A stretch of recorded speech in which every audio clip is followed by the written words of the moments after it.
Selamat datang di Lead Up by Lestari. Lestari adalah sebuah inisiatif yang bertujuan untuk mengakselerasi inovasi di Indonesia. Dan kami juga merupakan dari Pijar Foundation. Di podcast ini, kami akan membahas topik-topik seputar inovasi yang dapat menginspirasi dan memotivasi generasi inovator di Indonesia. Bagi kamu yang sedang membangun startup, kami juga telah membuka registrasi untuk dapat teman-teman bergabung dalam program Akselerator Lestari, di mana kamu akan mendapatkan akses kepada mentor-mentor yang berpengalaman di bidangnya, dan juga kamu mendapatkan kesempatan untuk mengimplementasikan produk kamu di partner bisnis kamu. Selain itu, kamu juga mendapatkan kesempatan untuk pendanaan startup. Jangan ragu untuk cek di website kami, futurelestari.com. Saya Bulan Setiawan selaku External Relation Associate di Lestari, sekaligus berlaku sebagai moderator di Lead Up episode kali ini. Kesempatan kali ini saya bersama teman-teman dari Top 10 PLN Elevation. Dan tema yang akan dibawakan hari ini adalah kita akan membahas mengenai green energy. Kayaknya lebih asik kalau kita sekarang panggil ketiga pemenang dari list Top 10 PLN Elevation yang akan bahas green energy bareng kita. Saya panggil, ada Mbak Marilyn dari Leastrik, ada Mas Pato dari MyEco, ada Mas Leo dari Bosrindo. Mereka sudah hadir di sini. Tapi saya nggak mau nih ngenalin langsung, ataupun saya kenalin mereka siapa, tapi saya pengen mereka menjelaskan siapa mereka dan latar belakang mereka. Kita mungkin akan mulai nih, pertama dari Mas Fato. Mas Fato dari MyEco. Boleh dong Mas, kenalan. Apa kabar Mas Fato? Halo, baik-baik. Oke, terima kasih untuk waktunya. Jadi, perkenalkan, aku dari Fato, CEO and founder dari MyEco. Intinya terkait tema hari ini ya, karena sekarang itu masih banyak sumber listrik yang bertenaga dari fosil, belum energi hijau atau green energy yang kita bahas di sini. MyEco intinya kita mencoba untuk mengurangi dampak dari hal tersebut, dari energi fosil dan sebagainya dengan efisiensi dan dari penggunaan listrik yang ada di rumah tangga atau instansi. Nah, di MyEco ini kita fokusnya adalah efisiensi energi dengan otomatisasi dan kemudahan manajemen yang fokus ke rumah tangga. Kita ada di Malang dari 2019. Intinya kita berinovasinya bukan hanya untuk energinya, tapi juga untuk ekonomi di rumah tangga. Kita bisa monitoring, forecasting penggunaan listrik, biaya, dunia kita juga bisa controlling atau kendali jarak jauh via apps, sehingga manajemen perangkat listrik di rumah tangga kita bisa efisiensikan untuk juga menunjang dari aksi green energy pada setiap rumah tangga. Dari rumah tangga kita bisa berdampak untuk bumi. Nah, dari situ inovasi yang dihadirkan juga bukan hanya hardware yang bisa dipasang di rumah tangga, kita ada aplikasi yang memiliki fitur multi-fitur seperti super apps. Kita ada konsultasi, ada kalkulator listrik, pembayaran listrik, riwayat, ada tantangan, ada berbagai macam fitur otomatisasi, dan semua akan dipandu oleh asisten cerdas atau AI pada super apps MyEco yang bisa di-download bebas. Nah, mungkin singkatnya itu untuk perkenalan dari MyEco. Jadi lanjut. Oke, sip. Salam kenal Mas Fato dari MyEco. Lanjut nih, kita kenalan dulu sama Bosrindo Energi. Ada Mas Leo. Halo Mas Leo.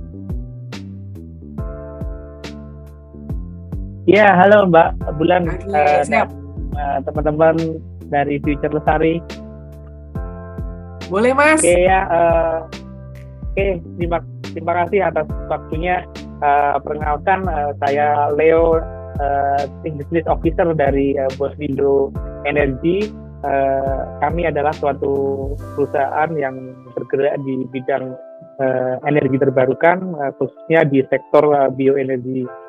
Aktivitas kami adalah kami dimulai dari tahun 2017 untuk lokasi pabrik kami atau fasilitas produksi kami itu ada di Provinsi Banten. Jadi kami mengolah limbah biomasa dari limbah pertanian, perkebunan, hutan. Itu kami olah menjadi sebuah produk yang bisa digunakan sebagai bahan bakar alternatif. Mengapa kami melakukan itu di tahun 2017? Karena pada waktu itu kami mengetahui banyaknya limbah dari biomasa tadi, apabila tidak kita olah dengan baik, mereka akan berpotensi untuk menimbulkan gas metana. di mana gas metana kita semua mengerti bahwa mereka setara dengan 30 kali karbon. Nah, itu sangat berbahaya bagi peningkatan global warming kita. Jadi kami Bosvindo hadir untuk ikut berkontribusi. Dari sisi hulu adalah menekan mengolah limbah biomasa yang tidak terolah tadi. Dan dari sisi hilir, produk kami itu sebagai bahan bakar padat pengganti batu bara atau yang biasa disebut co-firing. Jadi ke depan banyak pembangkit ataupun industri yang menggunakan pembakaran, mereka akan mengganti bahan bakarnya menjadi energi yang bersih. Produk kami adalah bahannya. Semoga nanti kita bisa berdiskusi lebih banyak lagi, sharing satu sama lain apa yang sudah kami kerjakan selama ini. Terima kasih. Oke, terima kasih Mas Leo penjelasannya tentang Bosvindo. Cukup jelas Mas, nanti kita akan lanjut ke diskusi. Terakhir, ada Mbak Marilyn dari Listrik. Boleh dong Mbak Marilyn kenalin siapa sih Listrik ini? Dan Mbak Marilyn khususnya. Halo, salam kenal semuanya. Saya Marilyn, saya founder dan CEO dari Listrik.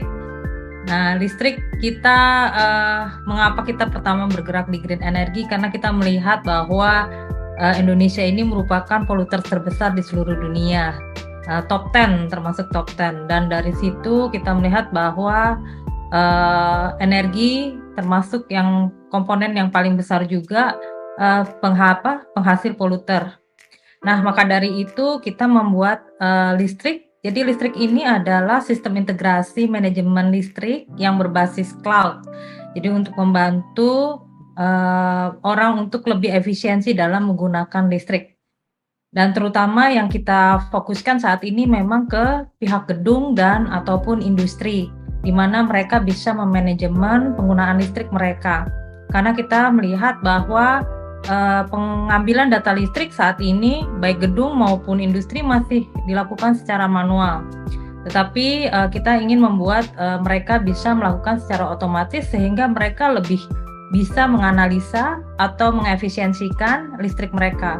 Karena kita sadar bahwa produsen listrik kita itu masih berdasarkan dari fossil fuel.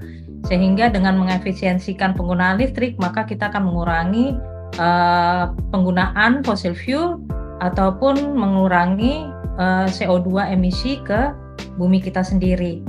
Dari situ selain mengelola, kita juga mengontrol penggunaan listrik di gedung ataupun industri.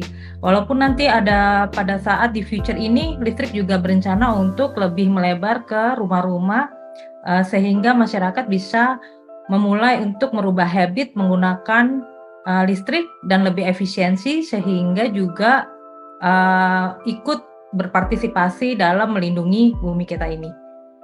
Itu sih perkenalan dari Listrik. Terima kasih. Siap. Kedua, terima kasih banyak Mbak Marilyn. Ternyata ketiga startup terpilih untuk PLN Elevation ini, walaupun kita bahas green energy, tapi sudut pandangnya beda-beda juga ya.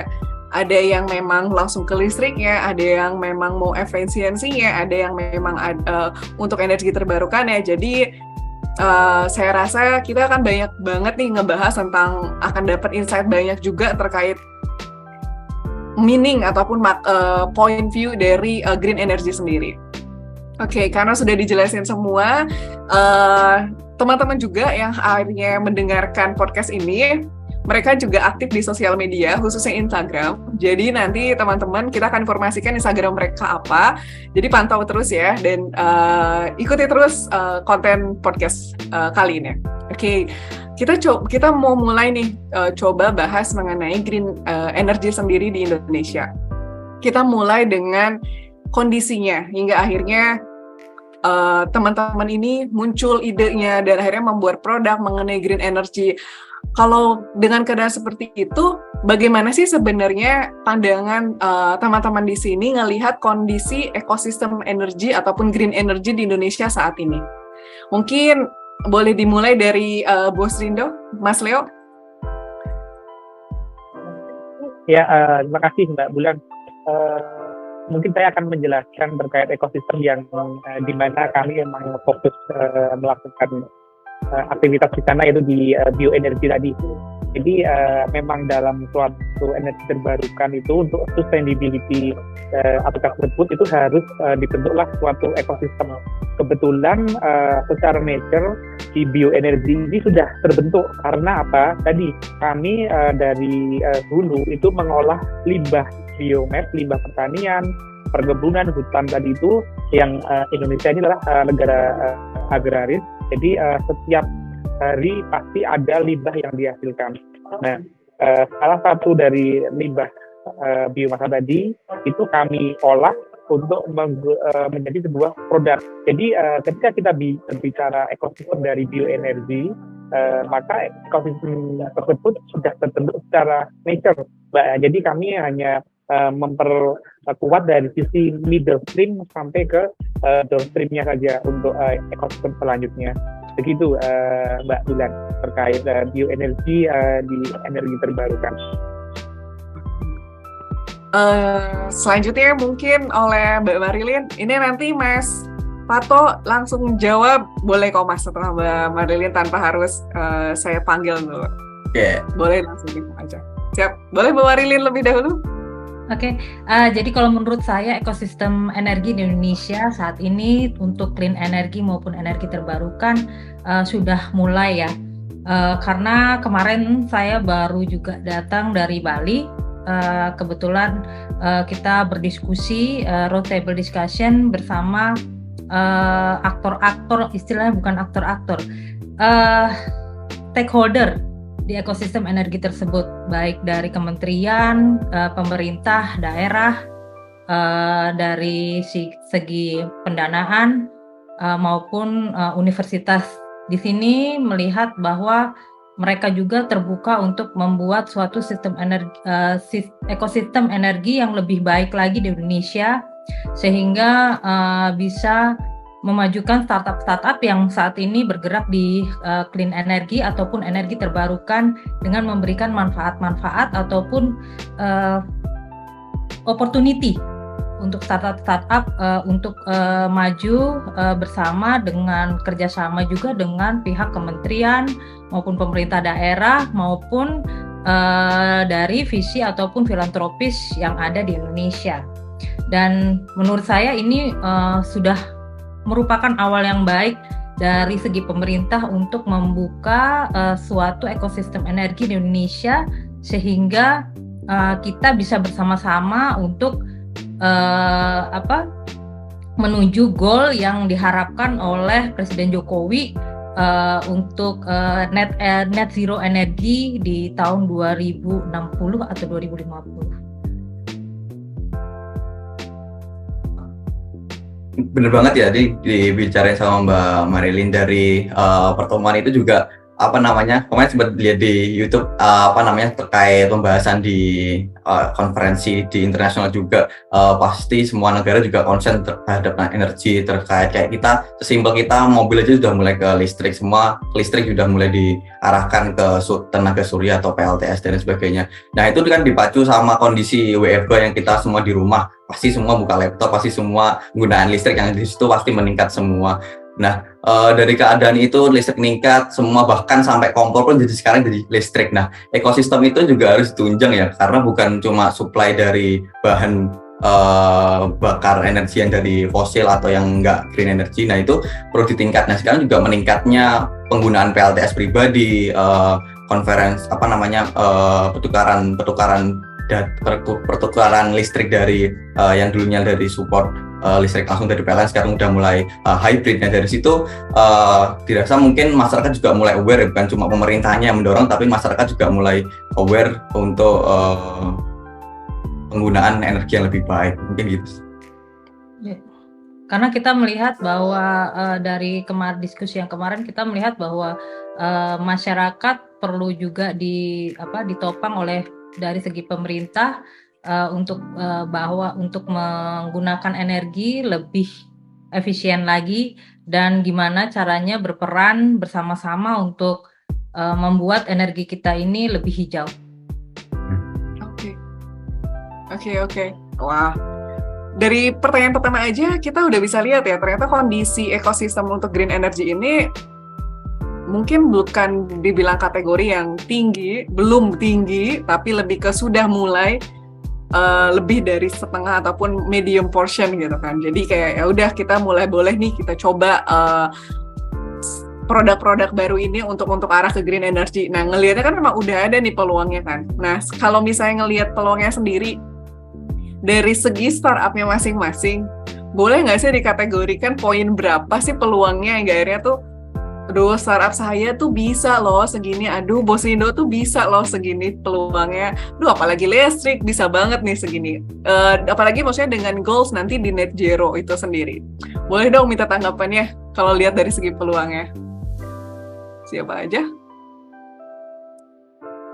Oke, kalau dari peluangnya aku dari Mak Eko yang melihat dari peluang ekosistem ini udah mulai terbentuk nih. Masyarakat udah mulai aware sama demand, maksudnya demand penggunaan di rumah tangga, bukan cuma supply-nya. Banyak orang yang sekarang nggak zaman, banyak orang teriak kita butuh listrik karena mungkin udah 90 lebih di Indonesia udah teraliri oleh listrik. Nah, masalahnya sekarang kan efisiensi bagaimana di rumah tangga itu penggunaannya bisa sesuai dengan kebutuhan, nggak ada pemborosan dan lain sebagainya. Nah, itu sangat relate sama kondisi di Maeko. Kita bergerak di bidang efisiensi energi, bagaimana ketika tidak digunakan listrik dimatikan. Nah, dari situ sangat bisa menopang juga antara kebutuhan yang ada di pasar terkait kebutuhannya Maeko juga dan demand-nya juga di Maeko sangat relate. Nah, kayak gitu sih.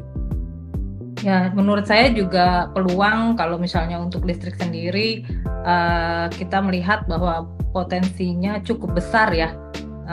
Karena kenapa? Karena dari pihak pemerintah pun maupun dari pihak kementerian itu juga mereka mulai mengeluarkan policy yang istilahnya mengepus masyarakat ataupun pengguna energi itu untuk lebih menuju ke renewable energy ataupun lebih ke efisiensi energi. Jadi ini membuka peluang yang cukup besar baik bagi listrik maupun startup-startup yang bergerak di bidang clean energy ataupun renewable energy. Ya, kalau dari peluang yang dirasakan atau dialami oleh Bosrindo sendiri, karena kan Bosrindo ini adalah model bisnisnya adalah lebih ke B2B. Kami mensuplai bahan bakar pengganti batu bara tadi ke industri atau power plant itu dan mandatori dari global itu co-firing tadi, pengurangan penggunaan batu bara, menggunakan bahan bakar padat alternatif tadi itu yang semakin membesar. Jadi kami pun kami rasakan sendiri di awal tahun 2022 ini itu yang datang ke kami itu justru malah tidak hanya dari industri domestik Indonesia, namun dari luar negeri. Jadi mereka terutama dari negara dari Asia dan air tahun ini itu dari negara-negara di Eropa, karena mungkin kebetulan di Eropa juga sedang krisis energi. Mereka bahkan datang ke fasilitas produksi kami langsung mereka. Jadi untuk mengerti berapa volume kami, lalu dari situ apakah dari sisi ekosistem di hulu tadi itu sudah siap dan seberapa besar, mereka itu tidak kami sangka itu mereka datang dari peluang yang kami hadapi ke depan itu adalah demand yang lebih besar dibanding supply-nya tadi. Jadi dari sisi bioenergi seperti itu, Mbak Tugan dan teman-teman sekalian. Pengen tahu nih Mas Leo, kalau ngelihat di Bosrindo sendiri, kira-kira tantangan terbesarnya untuk akhirnya Bosrindo memperbesar bisnisnya dan disampaikan juga lebih banyak dominan investor mungkin katakan ya dari luar Indonesia, itu apakah jadi hambatan ataupun jadi tantangan tersendiri Bosrindo untuk mengadaptasikan pola bisnisnya karena beda negara ataupun beda cara mereka bekerja, itu jadi tantangan nggak ya Mas? Ya, kalau untuk dari tantangan bisnis dari bioenergi ini, Bosrindo ini adalah lebih kepada ketika kita akan mensuplai wood pellet tadi ya, bioenergi kami adalah bentuknya wood pellet ke Eropa tadi, ada sertifikasi yang memang khusus harus dimiliki semua produsen agar bisa masuk ke Eropa tadi. Sedangkan kalau kami mau jual ke Asia, ke Jepang, Korea, dan lainnya itu mereka hanya membutuhkan sertifikasi yang menyatakan hutan-hutan dari atau sumber bahan baku yang kami proses itu adalah dari hutan yang bertanggung jawab atau biasa disebut FSC. Nah, jadi ada perbedaan sertifikat yang harus kami penuhi tadi, itu merupakan sebuah tantangan tersendiri, dan kami di Asosiasi Produsen Hutan juga mengalami hal yang sama untuk bisa masuk ke Eropa tadi. Demand-nya besar, namun kami ada barrier tadi untuk sertifikat tadi. Itu dari sisi hilirnya. Sedangkan kalau dari sisi saya menyebutnya middle streamnya adalah dari sisi investasinya. Jadi untuk bisa memenuhi kebutuhan mereka, karena kami adalah heavy capex bisnis, jadi harus membutuhkan investasi yang tidak kecil. Begitu. Itu adalah challenge, tantangan dari sisi hilir dan midstream dari si bioenergi tadi. Boleh di-mention atau disebutkan seberapa besar sih Mas modalnya sebenarnya untuk akhirnya supply demand-nya bisa berjalan dengan baik? Oke. Jadi kalau kisaran nggak apa-apa kok. Oke. Jadi karena begini, model bisnis dari bioenergi ini kan karena B2B tadi, jadi mereka membutuhkan jaminan long term kontrak. Nah, jadi mereka sekali deal dengan kami itu tidak yang 1 bulan, 2 bulan, tapi sekian tahun, more than 10 years gitu.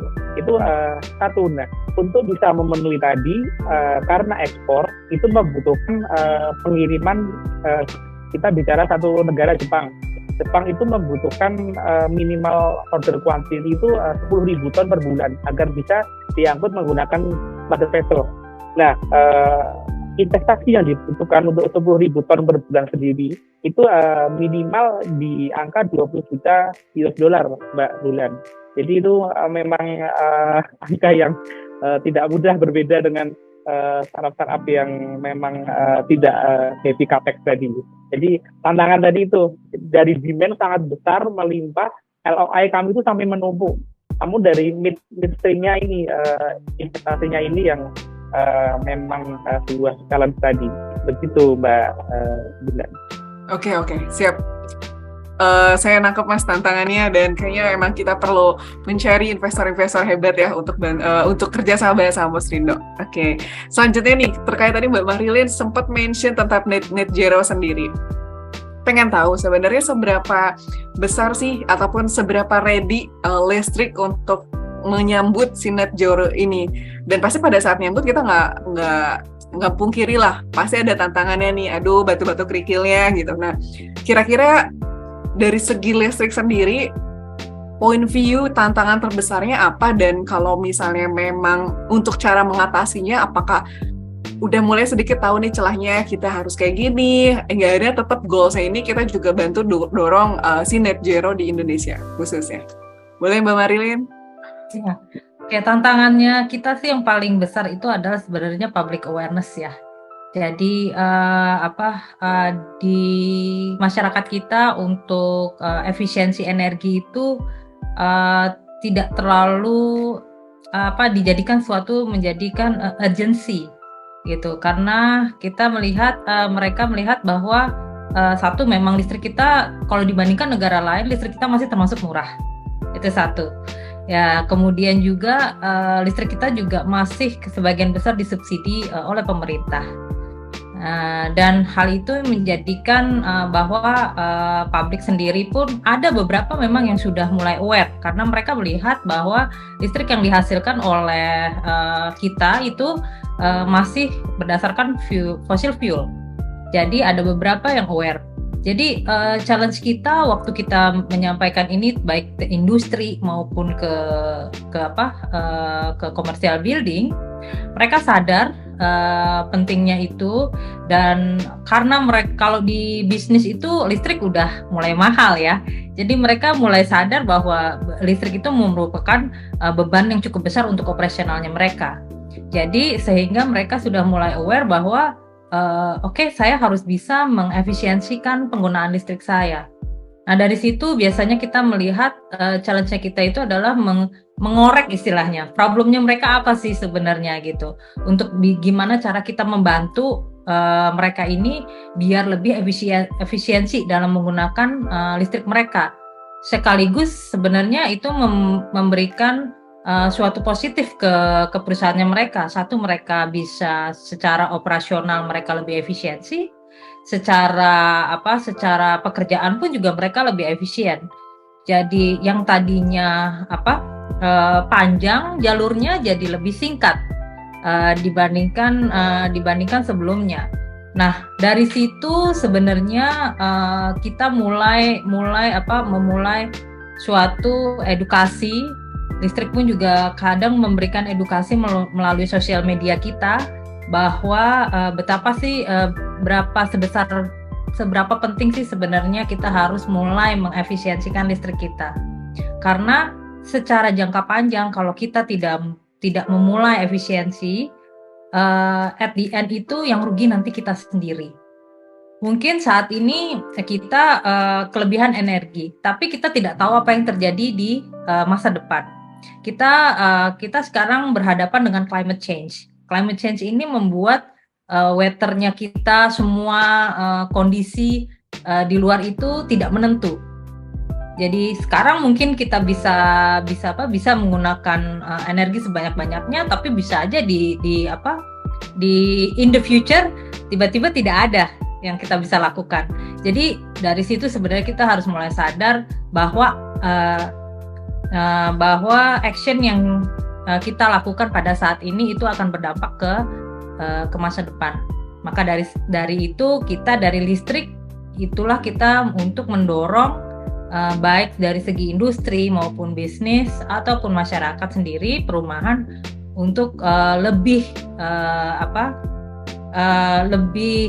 aware untuk mengefisiensikan penggunaan listrik mereka baik di rumah, di industri maupun di kantor.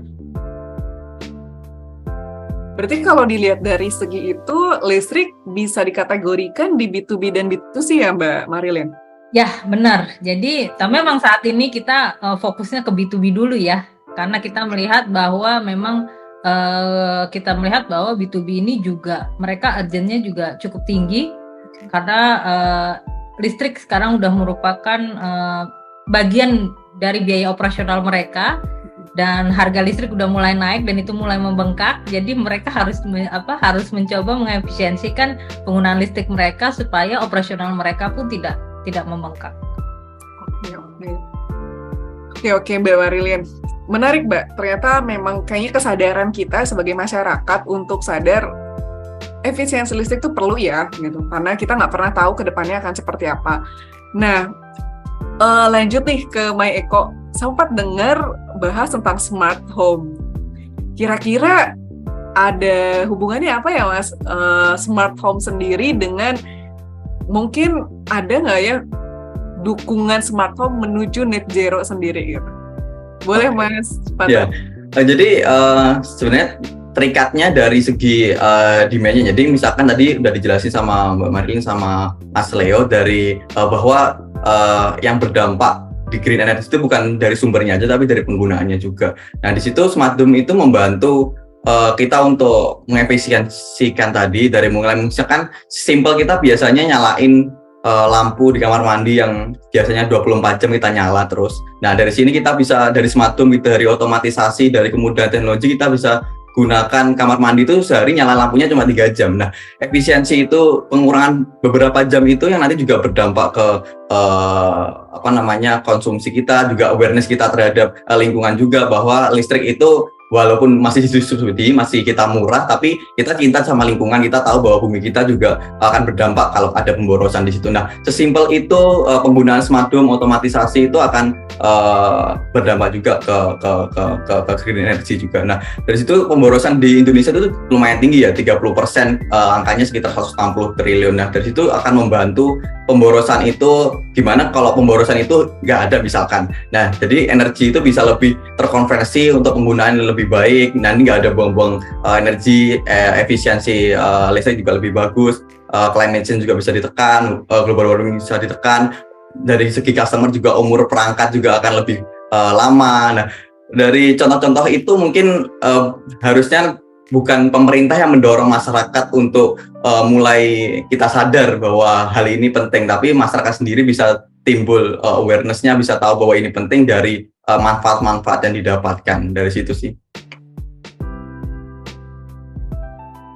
Oke Mas, cukup ngasih insight baru juga. Kalau misalnya ngelihat kayak gitu, kayak tadi di-mention juga tentang listrik juga perlu di-automate gitu. Berarti kan ada unsur digital kah di situnya? Ya, jadi sebenarnya otomatisasi itu untuk membentuk budaya kita, budaya yang biasanya kita nggak aware banget sama listrik, lampu teras nyala siang, biarkan karena listrik murah. Nah, itu kita otomatisasi itu untuk membentuk awareness kita, untuk membentuk budaya kita, sehingga kita tahu bahwa oh, dengan otomatisasi ini yang siang otomatis mati, kalau nggak ada orang otomatis mati, itu kita terbiasa melihat, akhirnya terbiasa melakukan. Nah, itu intinya di situ, terbiasa melakukan dari diajarin oleh digital, diajari oleh aplikasi, diajari oleh otomatisasi, diajari oleh smart home. Kalau nggak ada orang, oke, dimatiin. Nah, itu akan berdampak ke kita. Kita punya mindset, kita punya budaya yang bagus terkait kemudahan atau efisiensi listrik itu. Nah, digitalisasi sangat berdampak untuk kemajuan itu karena bisa mempercepat dengan teknologi, bisa mempercepat dengan aplikasi, bisa mempercepat dengan kemudahan-kemudahan yang ada dari fitur-fitur mungkin di MyEco atau aplikasi lain yang terkait efisiensi energi kayak gitu sih. Ternyata memang kalau kita lihat green energy ini bisa kita tarik dari hulu ke hilirnya tuh beneran panjang, entah mulai dari memang bahan bakarnya itu sendiri ya, maksudnya gimana listriknya itu ada, habis itu gimana cara kita ngelolanya dengan ada perangkat yang bisa ngontrol efisiensinya, hingga akhirnya juga di sisanya pada saat ngontrol tapi kita masih pakai alat yang konvensional, kita juga butuh nih hal-hal baru yang emang mungkin bahasanya smart home, mungkin kekinian saat ini adalah akhirnya untuk ngebantu untuk oh ya udah kita bisa nih efisiensi dari ujung, dari hilir ke hulunya itu sendiri gitu. Nah, kita sadar banget hal ini nggak mudah karena kita juga dulu mungkin kayak hal kecil adanya handphone aja tuh kita adaptasinya banyak dari handphone Nokia yang cuma bisa ketik, chat, dan kena charge-nya satu kata gitu kan. Nah sekarang tiba-tiba terserah mau berapa panjang kena charge pun lewat paket data bukan pakai pulsa lagi, itu kan transisinya panjang gitu. Nah kita juga sekarang mulai ngalamin nih transisi itu di energi. Mungkin di era saya pada saat kecil, saya katakan itu mulai dari minyak tanah gitu hingga akhirnya pakai minyak tanah, pakai sumbu untuk masak, penerangan pakai Patromax ya, dan lilin, tiba-tiba bisa punya lampu kecil dari lampu yang bohlam kuning hingga akhirnya lampu yang LED, dan terus sekarang ada satu brand lah gitu yang cukup menarik yang bisa mungkin bahasanya atomize, yang pakai gadget aja bisa nih mau warna apa berubah sendiri, dan itu energi itu tuh banyak banget. Akhirnya kita juga wah, so what next gitu kan. Nah cuman kita sadari mungkin hal-hal awareness itu nggak semua masyarakat khususnya akan sadar gitu. Nah dari pengalaman teman-teman sendiri nih pengen tahu, mungkin kalau tadi kan tantangan dari segi tools ataupun tekniknya sendiri, kalau masalah behavior tipikal masyarakat seperti apa ya yang kok susah banget dikasih taunya, kok ini kayak kadang suka ngerasa mungkin bukan marah emosi, tapi kayak pada saat kita tahu bahwa nih yuk kita ngasih tahu nih cara efisiensi ya kayak gini. Nah ada nggak sih golongan ataupun lebih ke lingkungan masyarakat mana yang dirasa pengen diajak? Aku mau nyampein sedikit aja ya. Jadi masyarakat, kalau pertanyaan masyarakat mana sebenarnya harusnya dari mulai hulu hilirnya masyarakat juga harus aware, bukan orang yang menengah ke bawah aja, tapi orang yang menengah ke atas juga dengan uangnya itu digunakan dengan bijak gitu ya. Dari budaya itu emang susah ya bentuknya. Dilihat aja dari akun-akun yang bergerak di energi bersih, akunnya Maeko aja. Kita bandingkan sama akun-akun receh yang video-video receh, video-video itu kan lebih, kita udah bisa ngelihat nih masyarakat tuh sukanya apa sih sekarang. Nah itu udah mulai udah kelihatan dari masyarakat sekarang itu masih aware-nya besar di mana, tapi udah mulai muncul, udah mulai keluar, udah mulai ada kemauan untuk mencari info terkait energi bersih dan sebagainya. Nah, berarti ada awareness yang mulai muncul walaupun belum besar. Nah, tantangan itu akan ada lagi nanti keluarnya. Kita itu di budaya masyarakat Indonesia yang mencari solusinya itu nyari yang murah, nyarinya cepet, nyarinya bagus. Nah, itu kalau kita di dunia bisnis kan impossible ya apa menemui segitiga itu. Nah, itu yang harus kita edukasi. Tadi itu Mbak Marilyn juga ngomongin edukasinya juga berat, dan itu juga pasti berat banget malah menurut, karena budayanya udah dari awal terbentuknya belum tahu energi itu apa, tiba-tiba ada energi hijau, ada energi bersih. Nah itu yang harus diedukasi, gimana kebutuhan mereka apa, dampaknya apa, keunggulannya apa, terus apa yang akan didapat dari mereka. Nah itu harus diedukasi dengan lebih menyeluruh lagi, bukan cuma golongan tertentu, tapi juga dari atas sampai bawah, dari pemerintah, dari berbagai golongan sampai masyarakat yang berbagai pekerjaan. Yang kedua mungkin trust ya. Jadi trust ini harus dimunculkan dari orang-orang yang memunculkan solusi. Mungkin banyak juga di luar sana yang memunculkan solusi menganggapnya efisiensi, tapi ternyata cuma manipulasi. Nah itu kan banyak ya brand-brand di luar sana yang ngomongkan terkait efisiensi, tapi ternyata cuma manipulasi terkait listriknya dan lain sebagainya. Nah itu yang harus dimunculkan ya. Mungkin masyarakat dari masyarakat udah ngerasa itu karena mungkin pemerintah yang ada regulasi, ada kebijakan, tapi nggak ada actionnya di lapangan. Nah itu udah bagus kebijakannya, mungkin tinggal ada actionnya di lapangan agar masyarakat kita yang punya bisnis dan pemerintah itu selaras. Nantinya tantangan-tantangan bisa diminimalisir, barrier-barrier bisa dihilangkan, dan awareness juga bisa meningkat, trust bisa meningkat, semua bisa bergerak sama-sama untuk green energy kayak gini sih. Mungkin saya tambahin aja ya dari tadi dari apa Mas Devi, Mas Avo ya. Mas Avo, salah nama jadinya. Jadi mungkin saya tambahin aja, mungkin karena kita sekarang udah kebanyakan masyarakat kita ini udah di dunia internet ya, jadi dunia maya, dan mereka semuanya pengen solusi yang cepat, istilahnya cepat dan menghasilkan sesuatu yang cepat. Sedangkan efisiensi energi ini nggak selalu dampaknya tuh langsung saat itu gitu loh, dan biasanya harus membutuhkan waktu yang cukup panjang, akhirnya baru kita berasa bahwa itu manfaatnya.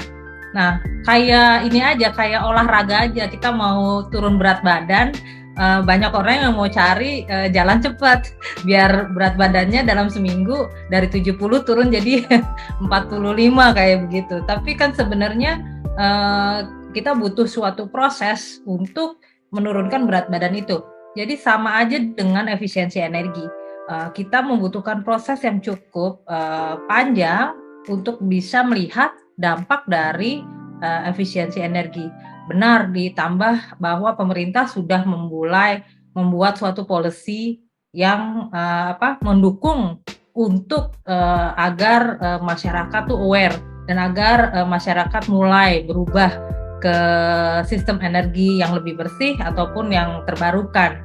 Tetapi kita juga sadar bahwa implementasinya yang kurang, which is kita harus melihat dan kita harus sadar mungkin kita harus bersama-sama kolaborasi dengan seluruh pihak agar awareness dari publik dan behavior dari publik ini bisa berubah menuju menjadi yang lebih baik gitu.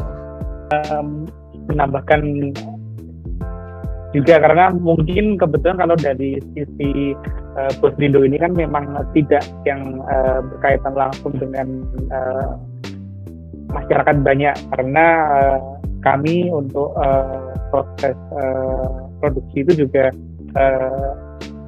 kerjasamanya dari sisi dulu adalah pemilik limbah yang banyak tadi.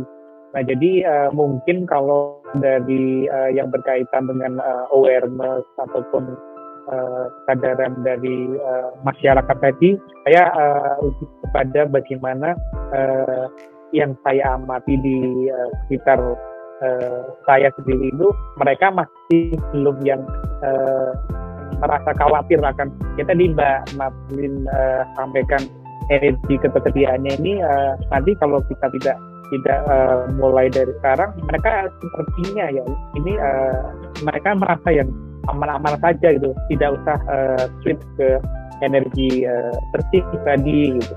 Dan padahal kalau kita melihat dari konten-konten baik yang di aplikasi ataupun yang di berita yang berkaitan dengan energi bersih itu kan sebenarnya itu fundamentalnya berkaitan dengan climate change tadi itu, lingkungan tadi. Jadi lebih kepada orang-orang atau masyarakat yang mereka aware, sadar terhadap penggunaan energi bersih itu sebenarnya mereka sadar juga bahwa di kehidupan generasi selanjutnya itu harus ada yang diselamatkan tadi yang berkaitan dengan climate change tadi itu. Jadi ketika kita berbicara energi bersih itu bukan hanya terkait energi saja sebenarnya, tapi adalah sustainability environment tadi itu. Itu kalau dari sudut saya berkaitan dengan kesadaran masyarakat. Duh, semuanya hebat-hebat. Jujur saya dapat insight banyak melihat walaupun misalnya dari segi bisnis MyEco, listrik, dan Bosrindo, memang tiganya bisa dibilang maksudnya walaupun sejenis tapi tiga bisnis yang berbeda. Saya ngelihat di Bosrindo memang orang akan paham tentang masalah batu bara sebagai nanti ganti listrik kalau misalnya udah nggak ada energi pakai batu bara aja, tapi kita juga akan tahu apa dampak lainnya. Makanya di sisi lain kita juga punya alternatif lain nih lewat wood pellet gitu. Nah, dengan bioenergi melihat lifestyle, saya ngelihat teman-teman saya untuk masalah bioenergi ini lagi banyak juga. Walaupun saya bukan yang wood pellet lewat pabrikan gitu, belum. Cuman kayak kesadaran mereka untuk bioenergi itu penting loh bulan gitu. Atau siapa nggak penting gitu. Mereka lewat biomas yang mungkin hal sepele yang bisa kita lakukan di rumah adalah punya pupuk sendiri dari olahan makanan yang gampang terurai. Mereka tanam sendiri, mereka jadikan pupuk. Itu kan salah satu jenis biomas energi yang sederhana dilakukan oleh masyarakat. Dan itu prinsipnya mungkin sama dengan Bosrindo yang punya bioenergi lewat wood pellet sebagai base bahan bakunya nih. Kalau misalnya punya listrik pakai wood pellet, tinggal kan nanti dengan cara ya udah kita udah pakai energi, kita pakai listrik yang untuk akhirnya bantu efisiensinya lebih cepat, dan kita tahu nih kita punya bioenergi sebesar ini, pengontrolannya ada di listrik, terus kita juga alatnya pakai smart home yang MyEco kan itu sangat memungkinkan banget gitu, nggak ada yang mungkin nggak banget. Jadi 3 komponen startup ini juga ngebantu bahwa ya udah memang green energy ini udah mulai terbukti, kita sama-sama lagi jadi urgensi lifestyle yang akhirnya kita bantu nih dorong goals-nya sama, mungkin ke net zero ataupun bahkan akan ada, kita nggak pernah tahu tahun ke depan akan ada goals net yang lainnya, mungkin zero emission lainnya gitu. Jadi semua ini lagi mendukung ke sana, tapi ya benar implementasinya itu sulit, sangat diakui. Dan jadi kayak mungkin teman-teman di sini yang dengar, yuk bareng-bareng untuk sadar, setidaknya paham bahwa prinsip dasar green energy itu seperti apa, cari alternatif yang segampang mungkin teman-teman bisa ambil gitu. Kalau misalnya teman-teman para investor, ayo dong datang ke Bosrindo. Kalau misalnya teman-teman hal-hal kecil, atau misalnya ayo deh saya mau coba deh, saya mau nyoba dulu deh di kamar saya sendiri gitu, buat jam tidur karena saya nggak bisa tidur gelap, yaudah pakai MyEco. Habis itu ayo deh nih saya pengguna bisnis nih, biar pengen tahu nih kalau malam tuh ataupun pada saya tinggal, saya tetap harus nyalain listriknya, tapi biar saya tahu nih exactly berapa banyak kebutuhan yang dipakai, saya bisa pakai listrik kalau gitu. Jadi buat teman-teman semua, so be aware terhadap Bosrindo, listrik, dan MyEco ya. Oke. Nah, selain itu kita udah ngomong panjang lebar, informasinya udah cukup jelas sih menurut saya. Kalau misalnya boleh dong kasih sedikit clue ataupun ajakan yang dimana juga bagian dari kayak harapan, tapi juga bagian dari strategi gitu. Kayak yaudah kita tahu nih akan ada kayak gini, tapi kok kita juga strategi ini butuh nih harapan dorongan dari teman-teman semua, khususnya pendengar Lead Up Podcast by Lestari gitu. Gimana cara ngedorong strategi teman-teman di sini akhirnya bisa punya goals bareng-bareng untuk masalah green energy ini. Boleh, silahkan. Dulu nih. Mungkin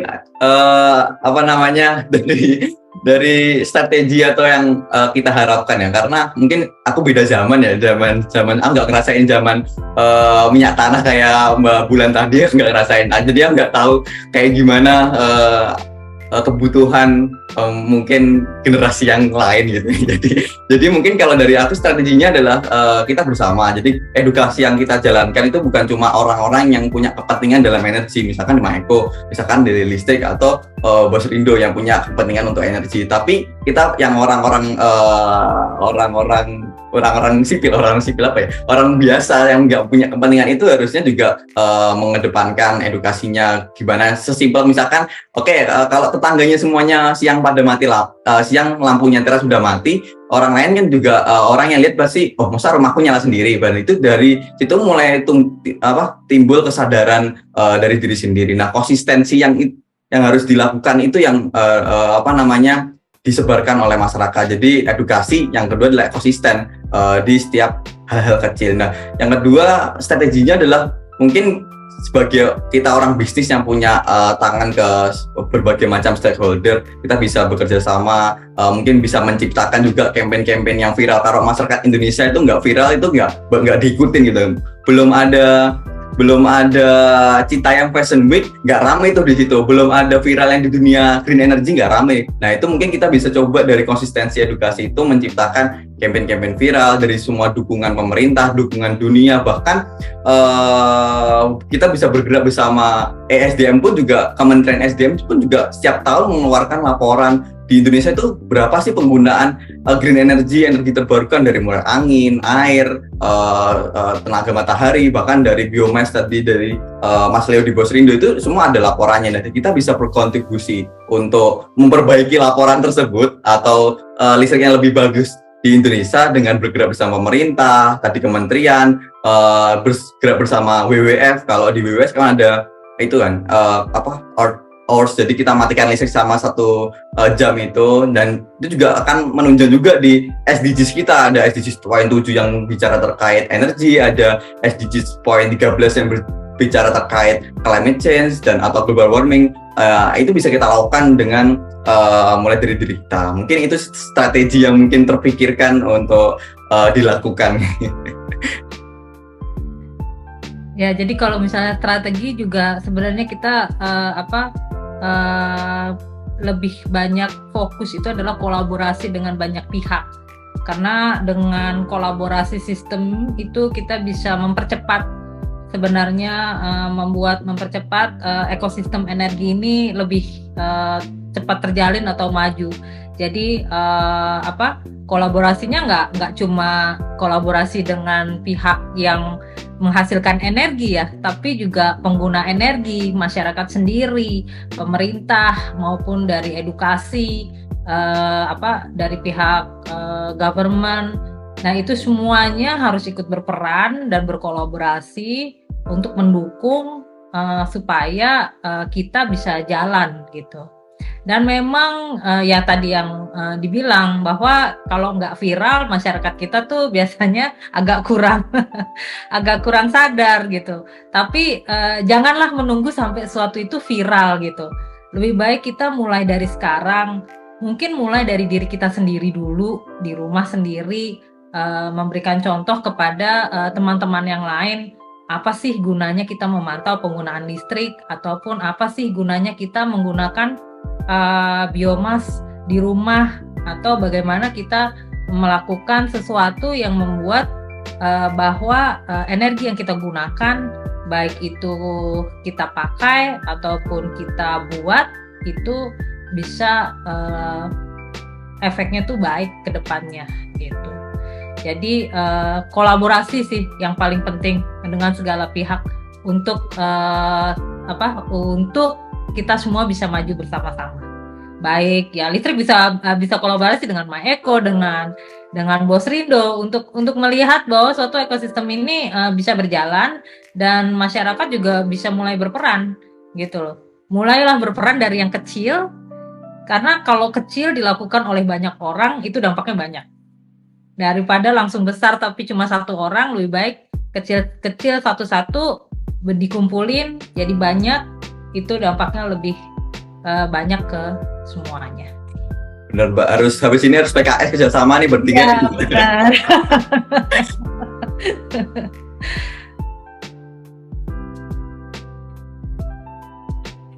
Ya, saya setuju dengan Mbak Marlin tadi terkait kolaborasi ya. Jadi memang startup ataupun perusahaan di level manapun itu untuk bisa merealisasikan bisnis yang sustain itu menurut saya adalah memang mereka harus berkolaborasi.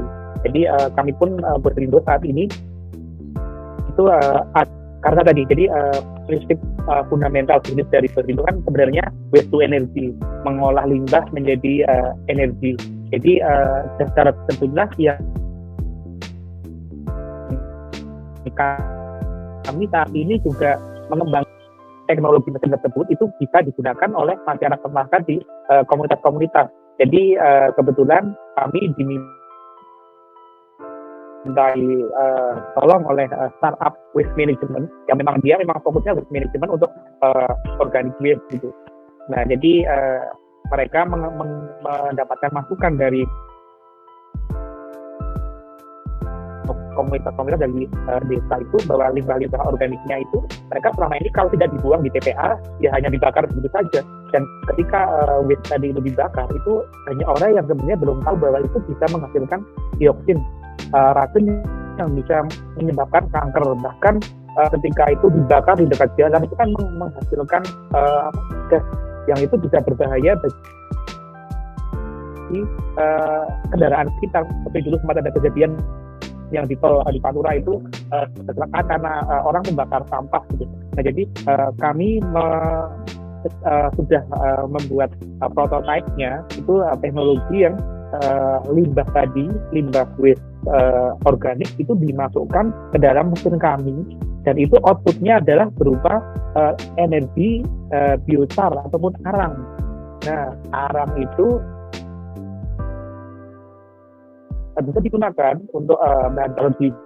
Kebetulan kami di Jogja ya, di Jogja ada angkringan, ada nasi goreng, bakmi Jawa gitu. Itu mereka bisa menggunakan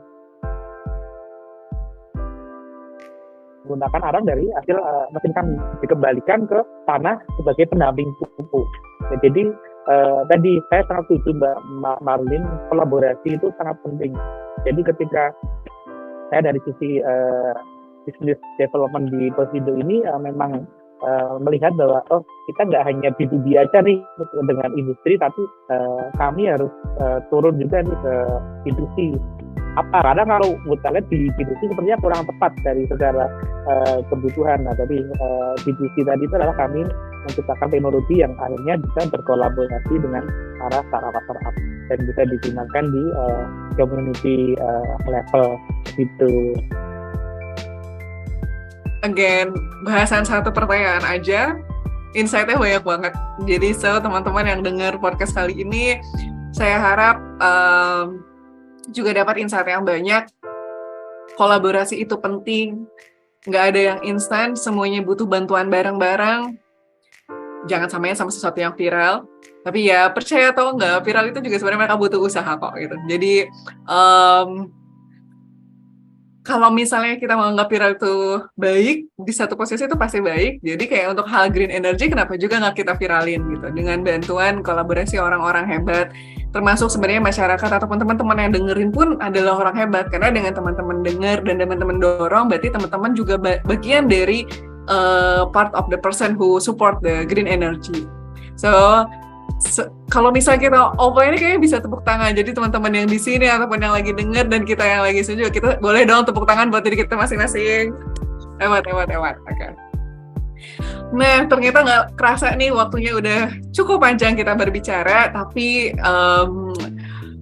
semoga lain kesempatan kita tetap akan ada bahasan lainnya. Tapi untuk yang kali ini boleh perwakilannya masing-masing kasih closing statement ataupun ajakan ataupun harapan untuk ngajak kepada para pendengar Lead Up podcast by Lestari. Boleh?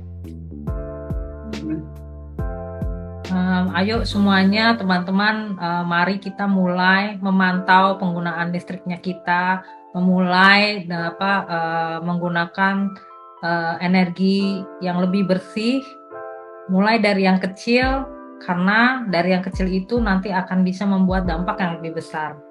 Dan itu menjadi suatu kebanggaan tersendiri di dalam diri kalian masing-masing, bahwa kalian itu ikut berperan dalam membuat ekosistem energi ini menjadi lebih baik dan menggunakan energi lebih menjadi clean energy.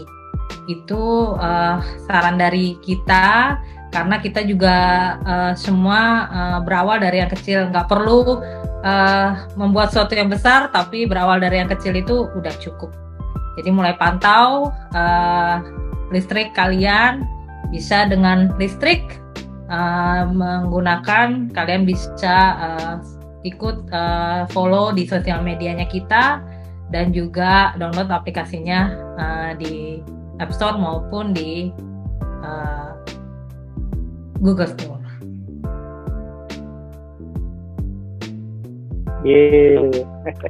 Ya, kalau dari kami Bosindo ingin mengajak teman-teman kalian untuk mari dari lingkungan terdekat kita semua mengelola dan mengolah limbah kita tadi organik, khususnya karena memang kalau kita berbicara waste organic waste itu sudah banyak sekali startup yang mereka hanya mengambil plastik dan lain sebagainya, namun yang mengolah organic waste itu sangat jarang sekali. Jadi mari cintai bumi kita dengan mengolah limbah tadi organik. Kalau teman-teman di sini bingung, diapakan ya kalau dibakar tadi bisa menghasilkan dioksin ini? Kami punya solusinya, nanti bisa kami bantu, dan bagi para industri yang memang sudah mulai ingin beralih penggunaan atau mengurangi batu bara untuk bahan bakarnya, bisa menggunakan sustainable solid fuel berupa wood pellet yang dari sisi safety-nya dan dari sisi clean energinya bisa dipertanggungjawabkan. Itu terima kasih. Mari kita ciptakan masa depan generasi kita yang lebih sehat.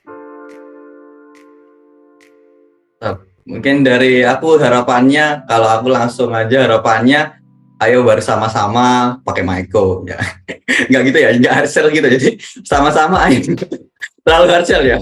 Oke, mungkin harapannya lebih softnya kita bareng-bareng apa yang tadi kita bahas selama sejam ini, kita bareng-bareng lebih banyak orang dari mulai kita sendiri peduli atau aware terhadap bumi kita yang udah tua, udah berapa tahun nih.